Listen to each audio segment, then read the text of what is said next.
2026 சட்டமன்ற தேர்தலுக்கான வாக்குப்பதிவு விறுவிறுப்பாக நடந்து கொண்டிருக்கிறது. எல்லா இடங்களிலேயும் அதிகமான பெண்களும் இளைஞர்களுமாக வாக்கு சாவடிகளில் பார்க்கின்ற பொழுது நிச்சயம் ஆட்சி மாற்றம் நடந்தே தீரும் அப்படிங்கிற நம்பிக்கை எங்களுக்கு இருக்கு.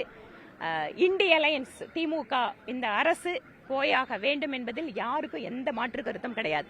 அதனாலதான் கடைசி நேரத்தில் நேற்று நைட்டு 2 மணிக்கு அப்புறம் கோல்டு காயின் கொடுக்க போறோம்னு மக்களை ஏமாத்திட்டு இருக்காங்க. தயவு செய்து பெண்களை ஏமாந்துறாங்க. வெள்ளி தங்கம்னு சொல்லி உங்களோட வாழ்க்கையை சூறையாடுவதற்காக திமுக முயற்சி பண்ணிட்டு இருக்காங்க கோயம்புத்தூர்ல. தயவு செய்து விழிப்புடன் இருங்கள்.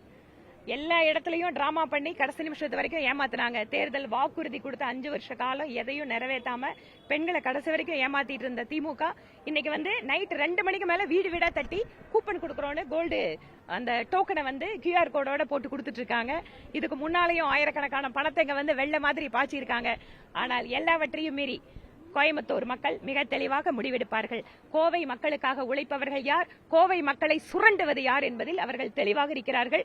வெற்றி என்பது 10க்கு 10 கோவையில் நிச்சயம். என்டிஏ கூட்டணி வெற்றி பெற போகிறது. நிச்சயமாக அது ரொம்பவே ரொம்ப மோசமா இருந்தது. ஒரு ஓட்டுக்கு 5000 அப்படிங்கும் போது ஒவ்வொரு வீட்டுக்குள்ளேயும் அவ்வளவு பணத்தை பாய்ச்சி இருக்காங்க.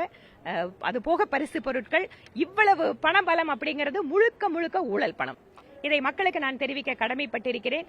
இவ்வளவு பணத்தை கொண்டு கோயம்புத்தூர்ல கொட்டணும்னா கோயம்புத்தூர்ல எவ்வளவு எடுக்கணும்னு அவங்க எதிர்பார்த்துட்டு இருக்காங்கன்னு யோசிச்சுக்கோங்க. அதனால் தயவு செய்து கோவையை காப்பாற்றுங்கள்.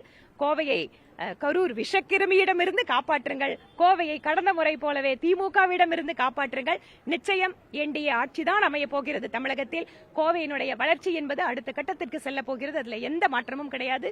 கோவை வடக்கு சட்டமன்ற தொகுதியினுடைய வாக்காளர்களுக்கும் இந்த நேரத்தில் என்னுடைய கோரிக்கை, உங்களுடைய வாழ்க்கைக்காக உழைப்பவர் யார், உங்கள் வளர்ச்சிக்காக உழைப்பவர் யார் என்று பார்த்து நீங்கள் தேர்ந்தெடுக்க வேண்டும். அடுத்த 5 வருட காலம் என்பது நீங்க முடிவெடுக்கிற 5 செகண்ட்ல இருக்கு. அதனால் தயவு செய்து கோவையின் வளர்ச்சிக்காக மட்டுமல்ல, தமிழகத்தின் வருங்காலத்திற்காகவும் தேசிய ஜனநாயக கூட்டணிக்கு வாக்களிக்க வேண்டும் என்பது என்னுடைய கோரிக்கை.